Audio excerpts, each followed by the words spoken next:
மக்களே வணக்கம். நான் உங்கள் கோடங்கி. தமிழ்நாடு முழுக்க விவசாயிகளுடைய போராட்டம் ரொம்ப தீவிரமாக நடைபெற்று வருகிறது. எதற்கு காரணம் என்ன அப்படின்னா, தாவேகா அரசு இன்றைக்கு விஜயனுடைய அரசு அமைவதற்கு முன்னாடி தேர்தல் பிரச்சாரத்தில் விஜய் சொன்ன ஒரு பச்சை பொய். அது ஏன் பொய்னா, அதை நிறைவேற்றலைன்னா அது பேர் பொய் தானே அது. ஏன்னா அவர் என்ன சொல்லி வந்தார்னா, நான் எல்லா விவசாயிகளுக்கும் அவர்கள் வாங்கியிருந்த பயிர் கடன்கள்லாம் முழுமையாக தள்ளுபடி செய்யப்படும் அப்படின்னு சொல்லி தேர்தல் பிரச்சாரத்தில் சொன்னார். அதை நம்பி விவசாயிகள் நிறைய பேர் உண்மையிலே விவசாயிகள் எந்த ஆட்சி வந்தாலும் அவங்களுடைய கோரிக்கைகளை நிறைவேற்ற சொல்லி தொடர்ந்து அவங்க கோரிக்கை வச்சுட்டே இருப்பாங்க. எங்களுக்கு நிறைய பிரச்சனை இருக்குன்னுவாங்க. ஏன்னா விவசாயிகள் அவர்களை ரொம்ப சாதாரணமாக எடை போட்டுக்கிட்டு எல்லா அரசுகளுமே அவரை ஒரு விதமான ஒரு நடவடிக்கைகள் தான் பார்ப்பாங்க. ஆனால் கடந்த ஆட்சியில் அவர்களுக்கு நிறைய விஷயங்களை செய்து கொடுத்தார்கள். நிறைய சம்பவங்கள் அதிமுக ஆட்சி காலத்தில் நிறைய அவர்களுக்கு நலத்திட்டங்கள் நடந்தது. இருந்தாலும் அந்த பயிர்க்கடன் விஷயத்துல நீங்க திமுக ஆட்சியில தள்ளுபடி செய்த கடன் தொகையும் அதிமுக ஆட்சியில் எடப்பாடி அவர்கள் தள்ளுபடி செய்த கடன் தொகையும் ரொம்ப அதிகம். அதன் பிறகு இப்ப விஜய் வந்த பிறகு விஜயனுடைய அந்த கடன் தள்ளுபடி என்பது ரொம்ப குறை. ரொம்ப அதாவது என்னன்னா, மலைக்கும் மடுவுக்குமான ஒரு வித்தியாசமாக பார்க்கப்பட்டுச்சு. அதோடு மட்டுமல்லாமல் முழுமையான கடன் தள்ளுபடின்னு சொன்னவர் என்ன பண்ணாருன்னா, 50,000 ரூபாய் கடன் உங்களுக்கு தள்ளுபடி செய்யப்படும், அது நீங்கள் இத்தனை லட்சத்துக்கு வாங்கியிருந்தீங்கன்னா அது இவ்வளோ ரூபாய் குறையும் அப்படின்னு கடைசியாக 5,000 ரூபாய், 1 லட்ச ரூபா வாங்கியிருக்கீங்கன்னா 5,000 ரூபா தள்ளுபடி, 95,000 ரூபா கட்டணும். இதுக்கு பேர் கடன் தள்ளுபடியே கிடையாது. இது ஏமாத்துறது. அதாவது மக்களை தேன் தடவி தேன்னோட இனிப்பு இருக்குன்னு நினச்சிக்கிட்டு நீங்கள் நாக்கை நீட்டினீங்கன்னா மொத்தமாக அதில் விஷம்தான் இருக்கும். இனிப்பு சுவை மறைந்த பிறகு விஷம்தான் வரும். விவசாயிகளை தற்கொலைக்கு தூண்டுகிற ஒரு செயலை தமிழ்நாடு முதலமைச்சராக இருக்கிற ஜோசப் விஜய் அவர்கள் செய்திருக்கிறார் என்று இன்றைக்கு ஒட்டுமொத்த தமிழ்நாடு விவசாயிகளும் கடுமையான போராட்டம். எல்லா பக்கமும் எல்லா மாவட்ட ஆட்சித்தலைவர் முன்னாடியும் எல்லா ஊர்களிலும் போராட்டம் நடக்குது. இந்த சிடி நிர்மல்குமார்னு இந்த RSS காரர், அவர் இப்ப தமிழ்நாட்டினுடைய அமைச்சராக இருக்கார். இவர் தேவையில்லாமல் அந்த விவசாயிகளை தவறாக வழிநடத்துறதோடு மட்டும் இல்லாம ஒரு அவதூறு பரப்புற வேலையை அவர் செய்கிறார். என்ன அவதூறு பரப்பிட்டாருன்னு நினைக்கிறீங்களா? அவர் இந்த விவசாயிகளுடைய போராட்டத்திற்கு காரணமே திமுக தூண்டி விட்டுன்றாரு. அடிப்படையில் அறிவு இருக்கிற மாதிரி பேச மாட்டான் அந்த வேலையை. அவர் அமைச்சராக இருந்தா அவருக்கு அறிவு இருக்குன்னு அர்த்தமாயிடுமாண்ணா? தாவேக்கால பல பேருக்கு அது இல்லை போல இருக்கு. ஏன்னா எந்த அடிப்படையில் அந்த குற்றச்சாட்டை முன்வைக்கிறார் சிடி நிர்மல்குமார்னு தெரியாது. 19 எது நடந்தாலும் அதுக்கு திமுக, எது நடந்தாலும் அது திமுக, அந்த பிரச்சனை நடந்தா அதுக்கு திமுக, இந்த பிரச்சனை நடந்தா அதுக்கு திமுக. அப்ப நீங்க என்ன இங்க இருந்து புடுங்கி இங்க நட்டுக்கிட்டு இருக்கீங்கன்னு ஒரு கேள்வி வரும் இல்லையா? நம்ம கண்ணியமா பேசணும்னு நினைக்கிறோம், ஆனா இவருடைய செயல்பாடுகள் அந்த கண்ணியத்தன்மைக்கு மீறி இருக்குது. அப்ப இவர்களை கண்ணியமா பேசணும்னா உரைக்காது. இவங்களுக்கு இந்த எருமை மேல மழை பெஞ்ச என்ன ஆகும்? அது அங்கேயே தான் நிற்கும், தேமேன்னு நிற்கும். அதுக்கு என்ன சொன்னாலும் அதுக்கு உரைக்காது, அது வாட்ட அப்படியே நிற்கும். அந்த மாதிரி யார் என்ன குற்றச்சாட்டை வீசினாலும் அதற்கு காரணம் திமுகன்னு ஈஸியா பழிய அடுத்தவங்க மேல போட்டு தப்பித்து ஓடுவதில் முழு முதற் காரணமா இருக்கிறாரு ஜோசப் விஜய் என்கிற நடிகர். அவர் தான் தமிழ்நாட்டினுடைய முதலமைச்சர், நல்லா நடிக்கிறார்.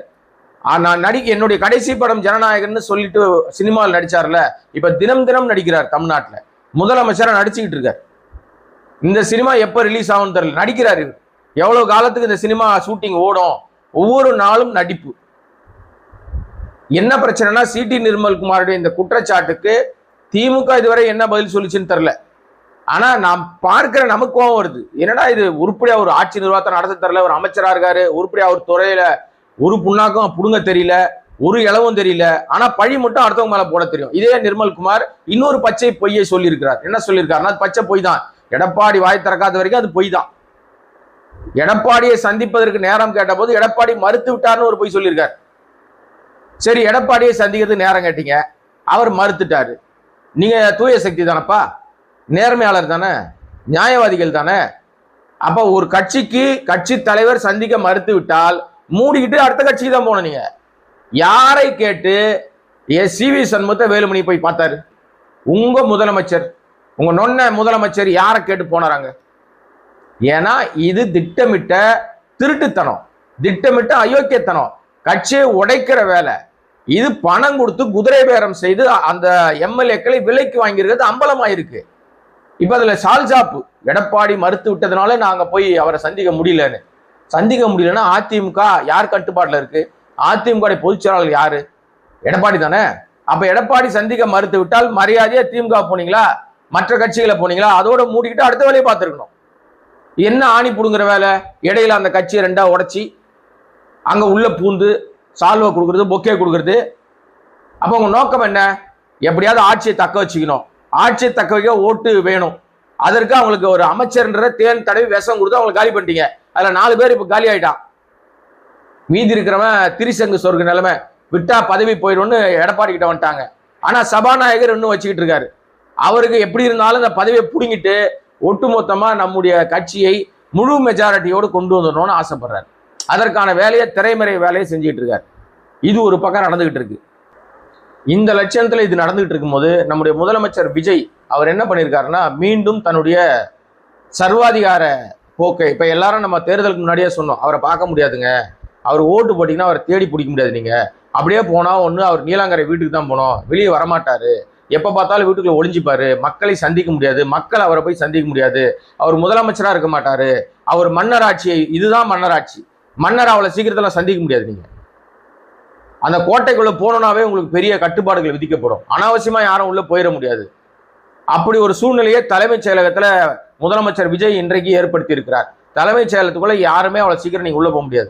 முன்னாடிலாம் பொதுமக்களுடைய குறை தீர்ப்பு அந்த விஷயங்களை மனு கொடுப்பதற்கு சிஎம் செல்லுக்கு தனியாக ஒரு அலுவலகம் இருக்கும்.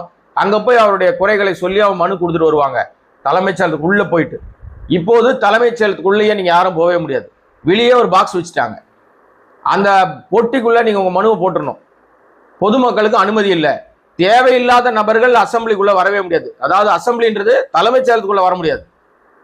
இதுதான் மன்னராட்சி. முன்னாடிலாம் தலைமைச் செயலகம் யார் வேணா போகலாம், போய் அங்கே அருங்காட்சியகம் இருக்கு, அங்கே போய் சுற்றி பார்க்கலாம், யார் வேணாலும் போயிட்டு வரலாம், அப்படி ஒரு சூழ்நிலை இருந்துச்சு. இன்றைக்கு நீங்க எல்லா வாயில்களும் அடைக்கப்பட்டு விட்டது. நீங்க யாரும் உள்ள போக முடியாது.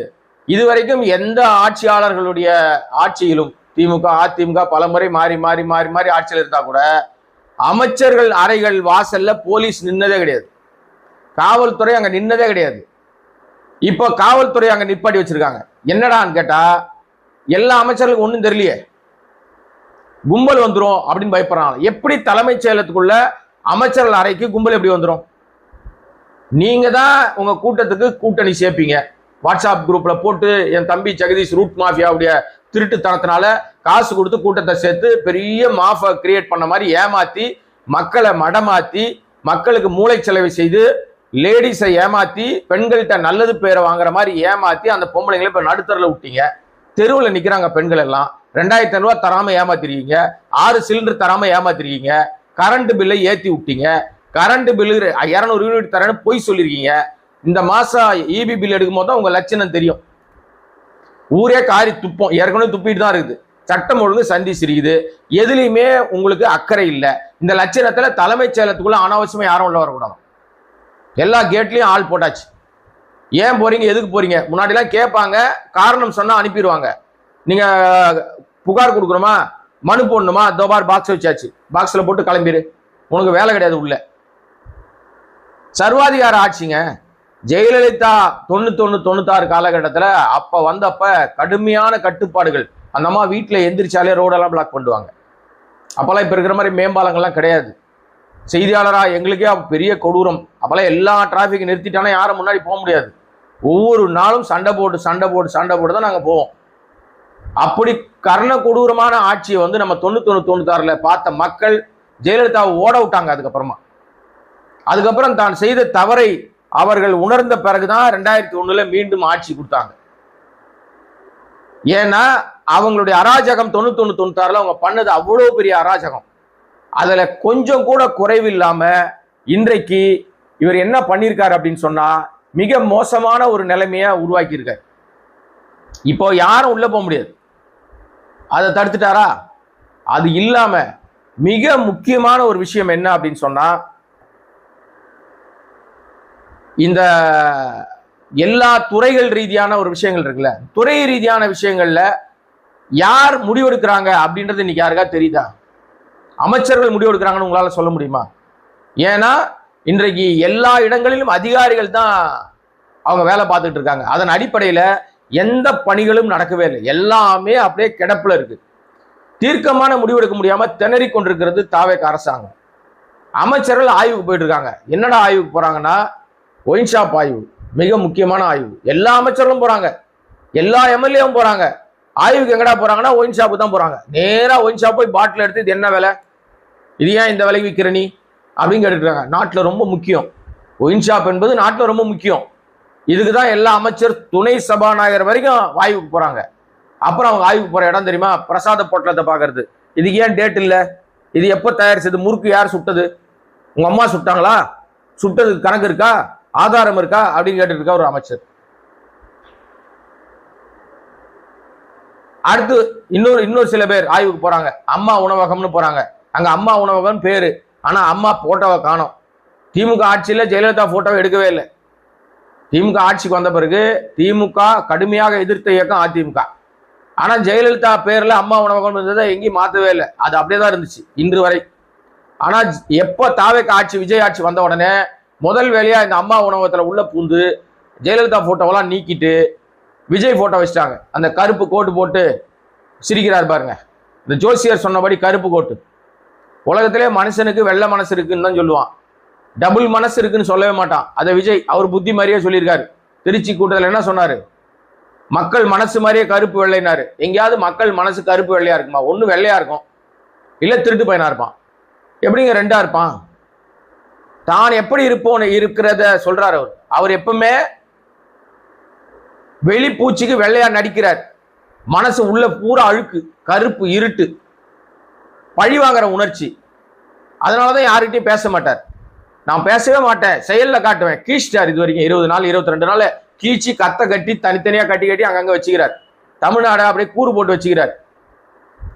ஒரு திட்டங்கள் கூட முழுமையான தாவேகா திட்டம்னு சொல்ல முடியல, தாவேகா முன்னெடுத்த விஷயங்கள்னு சொல்ல முடியல. எல்லாம் ஏற்கனவே காப்பி அடிச்சது. அதுல அப்படியே ஓட்டிட்டு இருக்காரு, குதிரை ஓட்டிட்டு இருக்காரு. இது மண் குதிரை. இத்த நம்பி இறங்கி இருக்கிறாங்க ஆத்துல சில பேர், விடுதலை சிறுத்தைகள், காங்கிரஸ், இன்னும் சில பேர் ஆத்துல இறங்கி இருக்காங்க. அது லட்சணம் ஆத்துக்குள்ள முழுசா இறங்கின பிறகுதான். இன்னும் ஒரு 3-4 மாசத்துல இதோட முழு லட்சணமும் தெரிஞ்சிடும். 20 நாள்லயே பல்ல காட்டிடுச்சு ஆட்சி நிர்வாகம், சட்டம் ஒழுங்கு, நிர்வாக திறமையின்மை. இது அத்தனைக்கும் முழுமையான காரணம் சிறுபிள்ளைத்தனம். அதாவது சின்ன பிள்ளை வெள்ளாம வீடு வந்து சேராது. அந்த அடிப்படையில தான் இன்றைக்கு வந்து முழுமையான ஆட்சி நிர்வாகம் நடந்து கொண்டிருக்கிறது. நிர்வாக செயல்களில் நான் வந்து ஸ்பெஷல் ஆஃபீஸர் போட்டிருக்கேன், திறமையான அதிகாரி போட்டிருக்கேன், காவல்துறையில் நேர்மையான அதிகாரி போட்டிருக்கேன் சொல்றாரு இல்லையா? ஆனால் இன்று வரை சட்டம் ஒழுங்குல சீர்குலைவு நடந்து கொண்டுதான் இருக்கிறது. இன்னைக்கு கூட பாருங்க, நம்ம நடிகை தீபா, காமெடி நடிகை தீபா இருக்காங்களா, அவங்க அப்பாவை வந்து சில பேர் கொலை முயற்சி வெட்டியிருக்காங்க. இன்றும் பல இடங்கள்ல வெட்டு குத்து சம்பவங்கள் நடந்திருக்குது. அந்த நம்ம பார், சென்னை கோயம்பேடு பார்ல கார் ஏற்றி ஒரு பொண்ணை கொண்டானுங்க இல்லையா, அதுல காயம்பட்ட இன்னொரு பெண்ணும் இன்னைக்கு இறந்து போச்சு. ஆனால் அந்த கும்பலை காப்பாற்றும் வேலையை நம்ம தாவேகா போலீஸ், விஜயினுடைய போலீஸ் வந்து அந்த கும்பலை காப்பாற்றுற வேலையை செய்யறாங்க. ஏற்கனவே 13 பேர் அங்க சம்பவத்துல குற்றத்துல ஈடுபட்டதா சொல்லப்படுற நேரத்துல 3 பேர் தான் கைது பண்ணப்பட்டதா சொல்லப்படுது. அவர்களையும் காப்பாற்றுகிற விதமாக தான் இருக்குது. 2 கொலைகள் நடந்திருக்கு. ஆனா போலீஸ் வந்து வேடிக்கை பார்க்குது. ஒரு நியாயமான விஷயம் நடக்கல. அந்த பார் ஒரு தாவேகாக்கு சொந்தமான ஒரு சொல்லப்படுது. 12 மணிக்கு மேல எப்படி பார் திறந்து வச்சிருந்தார் கேள்வி இல்லை. 11 மணிக்கு மேல நீங்க வந்து நிறைய சம்பவங்கள் சட்ட மீறுதல், விதி மீறுதல் நடந்துட்டு இருக்கு. ஏன்னா ஃபைனலா அந்த வீடியோ முடிக்கிறது மேலே ஒண்ணு, நம்முடைய விஜயினுடைய நிர்வாகம் இருக்குல்ல, அந்த நிர்வாகத்தை கேள்வி கேட்பதற்கு யாராவது எதிர்கேள்வி கேட்டுவிட்டால் அவர்களை காரணம் கட்டி கார்னர் பண்ணி அந்த வீடியோக்களை ரிப்போர்ட் அடிச்சு தூக்கிட்டு இருக்காங்க. நிறைய நண்பர்கள் நம்மகிட்ட புலம்புறாங்க. நாளைக்கு நமக்கும் அதே நிலை நடக்கலாம். ஆனால் உங்கள் ஆதரவு இருக்கிற வரைக்கும் தொடர்ந்து நம்ம பேசிட்டே இருப்போம். இந்த கோடிங் வாய்ஸ் சேனல் சப்ஸ்கிரைப் பண்ணி ஆதரவு கொடுத்து இது போன்ற பல வீடியோக்கள் வெளிவருவதற்கு உங்களால் மட்டுமே முடியும். நன்றி, வணக்கம்.